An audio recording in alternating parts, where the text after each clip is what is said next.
আসসালামু আলাইকুম। কেমন আছেন সবাই? আশা করি আল্লাহর রহমতে সবাই ভালো আছেন। এটা হচ্ছে আমার পুঁইশাকের জমি।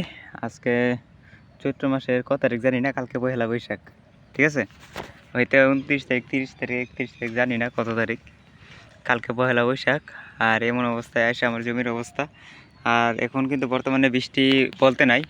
প্রায় ৪ মাস ধরে এক ফোঁটা বৃষ্টি হয় নাই।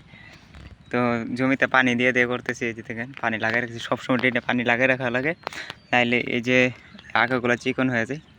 আর যে কী পরিমাণে ওষুধ দিতেছি বলার মতো না। ঠিক আছে, এই পাতাগুলো ঠিক রাখা যাচ্ছে না, এত এত কষ্ট করে ওষুধ দেওয়ার পরও পাতা ঠিক থাকতেছে না। তো এখন পুঁইশাক কাটতেছি, আলহামদুলিল্লাহ ফলন অন্তত ভালো। বেশি কথা বলবো না, অল্প কিছু কথা। সেটা হচ্ছে আপনারা অন্যান্য কৃষি না করে পুঁইশাকটা চাষ করবেন, পুঁইশাক বেচা কুলাইতে পারবেন না। এই যে দেখেন মাশাআল্লাহ আমার জমিতে কী পরিমাণ পুঁইশাক, আমি আজকে যদি এটাতে কাটতে যাই কালকে আবার এটাতে কাটতে পারি। আর ওই পেটগুলাতে কখন যাব বলেন? তো এই যে ফলনটা আলহামদুলিল্লাহ অনেক, আপনি যদি 20 টাকা কেজি বেচেন তো আপনার লস নাই মনে করি, কারণ এটা খরচ কম। যদি পানি দিয়ে রাখতে পারেন অনেক লাভ হবে। এই যে দেখছেন করলার বাগানটা, এই করলা মানে পোকামাকড়ে এত আক্রমণ, মানে প্রায় 200-300 টাকা করলা বেচছে, 700 টাকার বীজ হয়ে গেছে আমার। আর এই মাছা, ফেরামন ট্যাপ, ওষুধ, খাটনি, সব তো ফাও, বুঝছেন?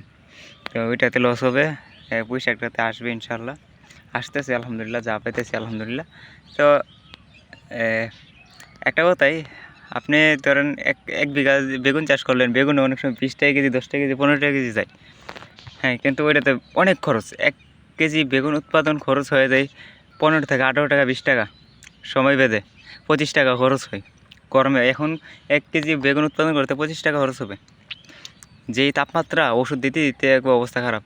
কিন্তু এই যে পুঁইশাকে 1 কেজি পুঁইশাকে মনে হয় 2 টাকা খরচ হবে না, আপনার সবটাই লাভ হবে। এজন্য বলতেছি বুঝে শুনে চাষ করবেন, লাভবান হবেন।